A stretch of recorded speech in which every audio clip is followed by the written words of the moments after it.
Exhibition game lang, napipikon ka pag talo. Laking palengke kami, siyempre nagtitinda sa palengke yun, di ba?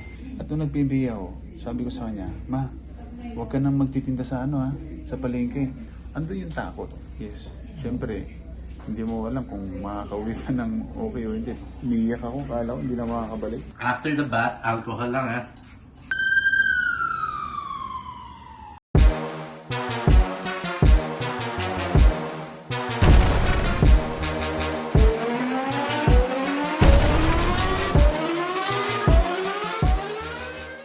Hey guys! What's up? Punta na tayo ngayon sa check-up natin. How do you feel? We're back. Tumanala. I keep coming back to you. Guys! Kalil, diyan ka pinanganak. Ano masasabi mo? Amazing. Diyan ka inoperahan. Anong masasabi mo? Amazing. Andito si Tito Mark. Pinoy Sakuragi. Ano gusto mo? Uy, bibili ako. Bibili kami sa Starbucks. Ano gusto mo?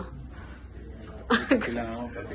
Kaya ako nagpa-opera dahil din sa iyo. Oh yeah. Kawawa naman yun. Oh. Kaya ako nagpa-surgery dahil dito sa ang sarap-sarap na ng pwesto ko eh. Hindi, totoo naman kasi habang naglalaro tayo ng exhibition game natin, nahuhulog yung tuhod ko. Eh, panaydang ko pa, di ba? So, pag nahulog yung tuhod, wala na. Hindi na ako, pasab na ako. Sila na titapos. Nakakaya naman, di ba? Nakakaya sa'yo, di ba? Matagal na yan, tinatamad ka na magpa-opera. 2018. Oh. So, nagpa-opera tayo 2023. O di sana, nagpipili ka pa ngayon. Ano? Kasi, na-frustration kasi. Oh, totoo rin naman yung station. Pero sa side ko, ikaw, nakailang ACL ka ba? 2. Sa side ko, 4. So, hindi, Ba't actually, yung 4? hindi, yung isa meniscus tear. So, consider O yun. hindi, isil yun. Dalawa ng Dalawa general lang mo anesthesia. 4? Sa tuhod mo? Oo, dalawa dito. Sa left, dalawa sa right. O hindi ka nag-workout. So, importante. Ito, bigyan na natin ng, sa lahat ng mga may ACL, importante din ipa-surgery mo talaga. Kasi tatanda ka, bibigay yan pag matanda ka na, di ba? Hindi, tsaka kung yung tipong pag gusto mong tumakbo kasama yung family mo or yung anak mo, alam mo, pa-condition ka lang. Jogging. Hindi mo magawa-gawa dahil nga putol yung ACL mo. So, at least yan, good job yung ginawa mo. Kahit sabihin mo man na, kunwari lang ha, talagang mag-retire na sa basketball, di ba? O at least nakakatakbo ka kasama yung anak mo. Training, di ba? Iti-training mo yung anak mo. Tsaka hindi mo mawala sa atin yung maglalaro pa rin tayo. Oo. Mga exhibition game na. Kasi marami nagsasabi na nag-retire na nga, bakit bumabalik sa basketball minsan yung mga ganun or kahit may edad na, naglalaro pa sa basketball. Sa aming mga basketball player, ang hirap po na sa isang linggo lang na hindi ka maglaro ng basketball, mahirap na yun. Kailangan inahanap-hanap din po namin. Namimiss mo, no? Namimiss talaga namin. Oo Kasi nga, no? first love namin yan eh. Nandiyan yung family, si God, yes. Pero sa work, first love talaga namin basketball. Why? Dahil sa basketball, marami kami natulungan. Marami din po kami, Nabuhay mo family mo. nabuhay mo yung family mo. Tsaka talagang minahal mo yung basketball dahil nga pag hindi mo mahal yung basketball, okay lang magsweldo ka, win or lose, okay lang, di ba? Pero pag mahal mo yung basketball, pag yung point na natatalo ka, hindi ka minsan makatulog, talagang hindi pala minsan, hindi ka talaga nakakatulog dahil kakaisip sa laro. Kahit ng exhibition game lang. Exhibition game lang, napipikon ka pag talo. Kasi ako, mahal namin yung basketball. Hindi lang yun, okay lang talo, may sweldo naman eh. Hindi, may nag-comment kasi. May nabasa ako hindi ko lang maalala kung kailan.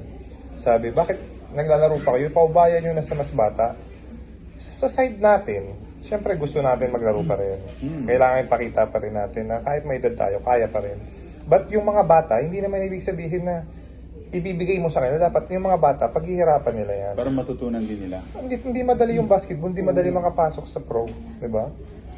So kung gusto nilang yung mga bata na sinasabi nyo na sila naman, may chance naman sila eh. Everyday you can train. Everyday you can improve. So, hindi nyo pwedeng sabihin, si Taulaba, sabihin nila kaya si Taulaba. Bakit naglalaro pa yan? 47 na yan Dapat ipaubayan nyo ng isang spot sa bata. Anong kinalaman nyo sa Gusto niya itawla ba? Eh, gusto niya pa maglaro eh. Di ba? Ano, ayaw magdidictate ng buhay niya? Hindi kasi nila naiintindihan yun dahil wala sila sa sitwasyon natin. Hmm. Yun pagmamahal natin sa basketball. So, like example, mother ko, laking palengke kami. Siyempre, nagtitinda sa palengke yun, di ba? Nakasanayan nyo na yun hanggang dalaga, hanggang nabuhay niya kami sa pagtitinda ng mga prutas. At nung nag-PBA ako, sabi ko sa kanya, Ma, huwag ka nang magtitinda sa sa palengke. Dahil bibigyan kita allowance every month. Nung naging BBA player ka na? PBA player hanggang ngayon. Pero sa tingin mo, yung mother ko, sa tingin mo, hindi gagalaw yun. Mamimiss niya pa rin magbibenta ng mga prutas, magbibenta ng kahit ano-ano. Kasi ano niya na yun, love niya na yun. Mahal niya yung ginagawa niya. Passion niya na yun, love niya na yun eh. So, mahirap din na Yun nga din, pag mahal mo yung ginagawa mo, Ping. Yung basketball, mahal natin. Hindi considered tong trabaho. Dahil lahat naman, kunyari sa opisina ka, mahal mo yung opisina mo. Mahal mo pagiging doktor, si Doc Canlas. Hindi niya trabaho yan. Considered niya na hobby. With pay. Tama? Example again, pandemic. Bakit meron pa rin mga pumapasok na mga nurse at doktor kahit nakakatakot, nakakamatay na yung pandemic? Love nila yung trabaho nila eh. Love nila, mahal nila. Kahit sobrang hirap na, sobrang love nila yung, andun yung takot. Yes, syempre, hindi mo alam kung makakauwi ka ng okay o hindi. Pero, nandun yung pagmamahal nila sa ibang tao. Sa Kapwa nila. Tsaka love nila yung trabaho nila kasi pwede sila umayaw eh. Ayaw ko na namin, bakit pa kami papasok? Eh, paano yung pamilya ko, di ba? Pero love nila yung trabaho nila. Parang ganun yun. Kamusta na, Ping? Yung pinaoperahan natin, tumulungan natin pa-opera. Ayun. CJ. Di Guzman. Nakalaro na? Nakakalaro na. Sabi ko, Okay na. sa Kapsat maglalaro na yan sa December. Mayroon kaming game sa Pangasinan sa December. Pwede ba yung isama sa binggit? Sampulan? Ayaw niyo ba? Hindi ko alam kung kondisyon na yung bata, bro. Siyempre, wag muna siguro, baka... Hindi, pag ready na talaga, baka Oo. Kasi ma-re-injure pag, niya. alam mo naman tayo, pag sa ISL, di ba, pag graduate ka Dapat na. may clearance ka May talaga. clearance ka pa. Hindi, graduate na, clearance na talaga. Nung Pero sabi ko, dapat may 1 month or 2 months ka pa na naglalaro ka bago ka isabak talaga sa laro. Yun, kumbaga, yun, maglalaro 1 month or laro ka muna sa sarili mo, ibalik mo lang yun. Nakita ko na rin yung Mylene, nakapag-dunk na ulit. Nakapagdaan. Nakapag-dunk na ulit. Yung binggit naman, exhibition game Kasi lang naman natin. sa aming mga player, pag na-injury ka, naoperahan ka, at bumalik ka, hindi problema ang conditioning. Madali lang. Ang problema sa'yo, yung timing. Yung basic na naman na ito yung gagawin mo, yung mga footwork mo. Kasi yun ang unang-una eh. Number 1 is timing. Kasi yung pa-condition ka, tatakbo ka lang naman eh. Pero yun sa floor talaga, kumbaga sa level. practice na, sa level ng iba yung mga ginagawa doon, conditioning talaga. Hindi ganun kadali. So, yun yung number 1 na ibalik. Naisip ko na yung pagdadaanan ko pala, 2018 pa yung professional basketball. Bakit? 2018 pa. Ba't So, yung 6 years ago pa yung... oo. So yung timing ko, 6 years ago pa yung habulin mo. So kung tayo, consider tayo, pwede tayo magbigay ng inspiration sa mga nai-injured ngayon. Imagine mo, 4 na surgery ko sa tuhod. Ikaw, 2, di ba? So, both knees na yun sa'yo? Both knees? Hindi, same. Left lang? Yeah. Both left. Kailan yung huling ACL mo? 2018. Sabay pala tayo. Dapat pala nagpa-surgery na agad ako. Well, minsan pa iba-iba naman yung approach natin. Yes, tama naman. Hindi kasi sa side ko na prostrate talaga ako. Paulit-ulit eh. Oo, ako rin naman nung pangalawa ko eh.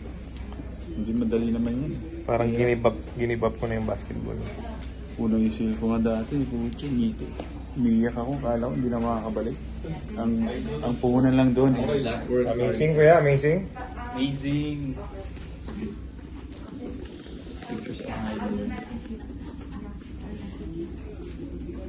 thank you. So, pwede rin pala yung headquarters natin, no? Kung may mga players na nagda-doubt magpa-surgery or may ACL problem, pwede niya na tayong approach sa headquarters natin. No? Pwede natin sila Oo, makausap. pwede yun. Bigyan natin sila ng inspiration na. Pwede yun. Sabi ko sa kanya, first time mo? Hindi, second time. O, second time mo lang. Nakaapat na ako. Diba? Parang ganun. Para bigyan natin ng motivation, diba? Minsan kasi pagka injury, Nakabalik pa. oo, nakaka-down talaga ng moral yan eh. Imagine mo lalo pag ACL, nahuhulog yung tuhod mo pag nilalakad mo. So, pwede tayo maging inspiration sa lahat. Totoo po, pag nagpa-surgery ka ng ACL mo, hindi madali. Doc, ilalagay kita sa vlog niya. Oo. Oh. Kung gusto mong galing tong asawa mo, pagsisilbihan mo siya ng 1 taon. Ay nako, Doc, lagi ko pinagsisilbihan yan. Oo, dito. Buong buhay. Kapal! Minsan, bugyan daw. Ay, nagpalit ka na ng ano? Hindi na, tinanggal na ito. Tinanggal na. Pwede na daw ako maligo. Pwede na daw mabasa. Ah, pwede na, okay. Pero after alcohol. Ato ka lang. And then yung matik, Anong klaseng alcohol to? 70%. Pero ano na lang siya, immobilizer, wala na yung Pag wrap. naglalakad Pwede ka, na daw ako matulog wala to. pwede siya matulog wala. Saka Pag sa nakaupo, pag ano. Ayun. Sa weight bearing. Ako, pumapayag ako sa inyong naka... Oo nga eh. Yay! Lalagay ka sa PBA Moto Club. Nanonood ka? Hindi, alam ko yung mga kalokohan nila kaya. Ngayon, nakita ko na handok yung plano natin sa HQ. Ah. So lahat ng topic ng basketball Naku connected po. sa atin. So pag tumawag ako, Doc, sa'yo, alam mo na naka-live ka. So ready ka na dapat. Hindi, text mo muna ako kung anong pag-uusapan. Video mo, warningan mo daw. Okay, so ganun na mangyayari sa'yo after 1 week. Ay, after Monday na start ng therapy mo. Pwede niya na i-bend. Yung comfortable. Comfortable. Huwag niyang pilitin. Huwag pilitin. Oh, sabi Masin sa'yo. mo lang, di ba, Doc, kung comfortable kung kaya mo lang ganyan? Yeah. Okay, let's go. Sila bahala. Thank you, Doc. Bye! Thank you, Doc. Last na to, Doc. Okay, ganyan po siya kumain. Nakataas ang paa. Wow, healthy. Healthy food na. So, ayun na nga. Down po. Matagal siya maglakad, so I have to wait for him. One at a time, it's okay. Take your time. As you can see, nasasaktan pa rin daw siya pag lumalakad siya. So, 1 week na to, pero masakit pa rin pag naglalakad. Tama ba?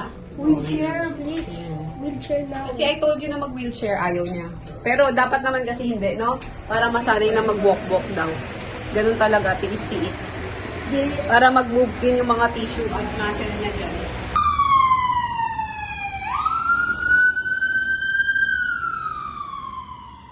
Okay na po, eto na po kami. Ang ka-amazing nyo, magtatrabaho na po siya, back to work. Oops. Ang worker natin, si Stephen Curry. Sure, hands-on yung bata mo. Nakabantay siya. Perfectionist siya. Kailangan perfect.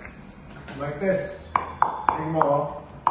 Okay, so for today's episode, guys, we have a very special guest. Hey! Malakman! Pasok, Mark! Mark Kagiwa! So, Mark!